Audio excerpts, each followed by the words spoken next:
କଷ୍ଟ ସେଇଟା ନୁହେଁ ଯାହା ସହି ହୁଏନି। କଷ୍ଟ ତ ସେଇଟା ଯାହା କେବେ କାହାକୁ କହି ହୁଏନି। ସନ୍ଦେହ ଏକ ଭୟଙ୍କର ରୋଗ।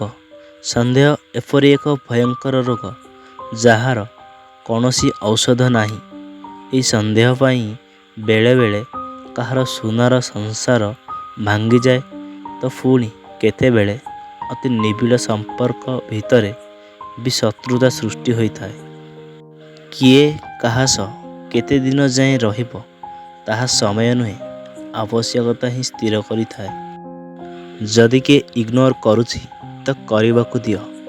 SMS ସିନ୍ କରି ରିପ୍ଲେ କରୁନି ତ କରିବାକୁ ଦିଅ। ବାସ୍ ମନେ ରଖ, ସମୟ ସମସ୍ତଙ୍କର ଆସିଥାଏ।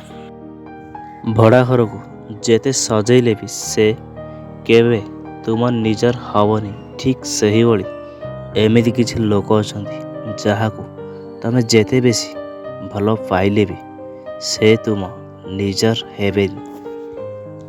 ଯିଏ ମଣିଷ ପଛରେ ଚାଲେ ତା ନାଁ ଛାୟା, ଆଉ ମଣିଷ ଯାହା ପଛରେ ଚାଲେ ତା ନାଁ ମାୟା। କେବେ ବି ନିଜର ଶାରୀରିକ ଶକ୍ତି ଆଉ ଧନର ଶକ୍ତି ଉପରେ ଭରସା କରିବ ନାହିଁ। କାହିଁକି ନା ରୋଗ ଆଉ ଦାରିଦ୍ର୍ୟ ଆସିବାରେ ଅଧିକ ସମୟ ଲାଗିନଥାଏ।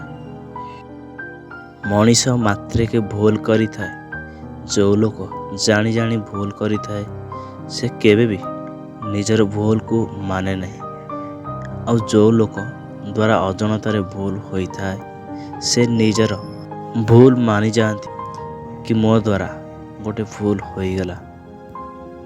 ଭୁଲକୁ କ୍ଷମା କରୁଥିବା ଲୋକ ମହାନ ହୋଇଥାଏ।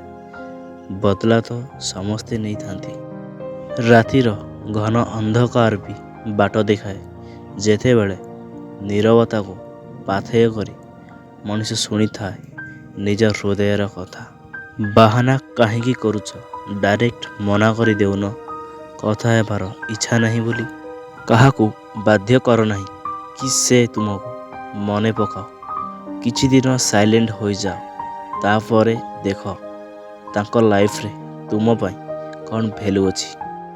ଆପଣଙ୍କର ସବୁଠୁ ଖରାପ ସମୟରେ ଯିଏ ଆପଣଙ୍କୁ ଭଲ ପାଇବା ଦେଇନାହିଁ, ଆପଣଙ୍କର ସବୁଠୁ ଭଲ ସମୟରେ ଆପଣଙ୍କ ପାଇଁ ସେ ଯୋଗ୍ୟ ନୁହେଁ।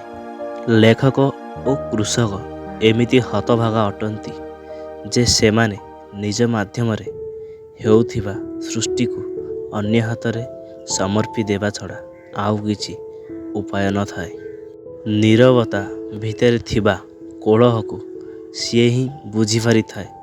ପ୍ରକୃତ ଭାବରେ ଯିଏ ବିଶ୍ୱାସ କରେ ସମୟର ଶକ୍ତିକୁ।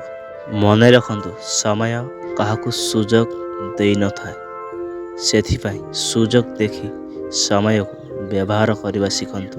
ଜୀବନକୁ ବୁଝିବାର ଅଛି ତ ଲୁଡୁକୁ ଦେଖି ବୁଝନ୍ତୁ। ଆଶା ସବୁବେଳେ 6 ପଡ଼ିବାର ଥାଏ, କିନ୍ତୁ ଯଦି 1 ବି ଆସିଯାଏ ତାକୁ ଚଲେଇବାକୁ ପଡ଼େ। ରାତିଠାରୁ ଅପରାହ୍ନର ଯାତ୍ରା ଲାଗେ ସତେ ଗତି ଏକ କଳ୍ପନାର କଠୋର ବାସ୍ତବତାକୁ। ସମ୍ଭାବନାର ପଥ ଏକ ନୂଆ ସକାଳ ଦେଇଥାଏ। ଯଦି ଭିଡ଼ିଓଟି ଭଲ ଲାଗିଥାଏ ତ ଭିଡ଼ିଓକୁ ଲାଇକ୍, ସେୟାର ଆଉ ଆମ ଚ୍ୟାନେଲକୁ ସବସ୍କ୍ରାଇବ୍ କରିଦେବେ ଏହିଭଳି କିଛି ନୂଆ କଥା ଶିଖିବା ପାଇଁ। ରହୁଛି, ଦେଖା ହେବା ଆଉ ଏକ ନୂଆ ଭିଡ଼ିଓରେ।